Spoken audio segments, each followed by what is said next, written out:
आज की वीडियो में हम बात करेंगे टेके टेके के बारे में। ये एक औरत की रूह है जिसका जिक्र हमें जापानीज लोक कहानियों में मिल जाता है।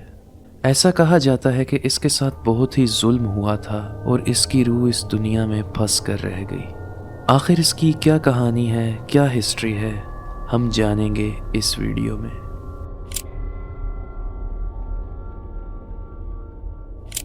कहा जाता है कि एक जवान लड़की हुआ करती थी। वो अपने अर्ली 20s में थी। वो बहुत ही शाय, शर्मीली और शरीफ लड़की हुआ करती थी, लेकिन लोग उसकी इसी मासूमियत का फ़ायदा उठाते थे और उसे तंग करते थे।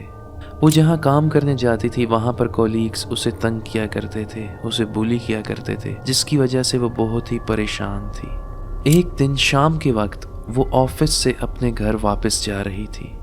इसी दौरान इसके पीछे कुछ गुंडे लग गए। ये काफ़ी डर गई और अपनी जान बचाने के लिए भागने लगी।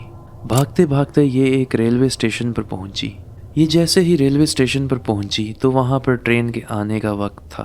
ट्रेन आ रही थी और ये उसका वेट करने खड़ी हो गई। अचानक ही से पीछे से किसी ने धक्का दे दिया और ये वहां पटड़ी पर गिर गई। पटड़ी पर गिरने के बाद इसे संभलने का मौका ना मिला और ट्रेन इसके ऊपर से ही गुजर गई। ये बहुत ही दर्दनाक हादसा था जिसमें इसकी हाफ बॉडी कट चुकी थी और इसी हादसे में इसकी मौत हो गई।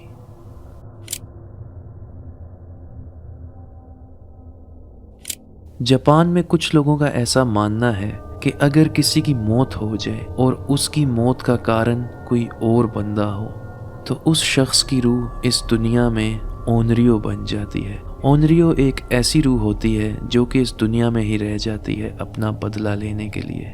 इसी तरह इस लड़की की रूह भी इसी दुनिया में रह गई और वो अपने कातिलों को आज तक ढूंढ रही है।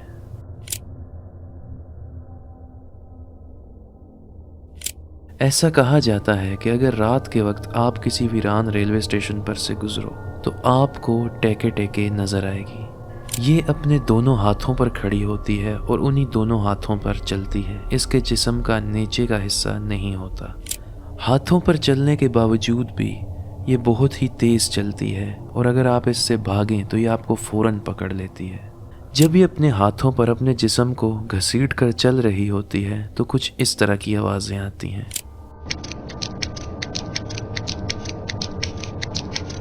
इन्हीं आवाज़ों की वजह से इसे टेके टेके का नाम दिया गया। ऐसा भी कहा जाता है कि अगर ये आपको पकड़ ले तो ये आपका भी वही हाल करती है जो इसके साथ हुआ था। ये आपके जिस्म को दो हिस्सों में काट देती है।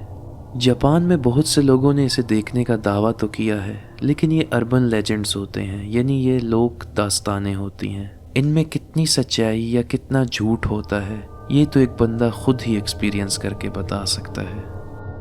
अगर आपको मेरी ये वीडियो पसंद आई तो इसे लाइक करें और मेरे चैनल को सब्सक्राइब करें। आप कमेंट्स में अपनी राय भी दे सकते हैं। मैं इस तरह की वीडियोस रोज़ लाता हूँ। मुझे इजाज़त दीजिए। अल्लाह हाफिज़।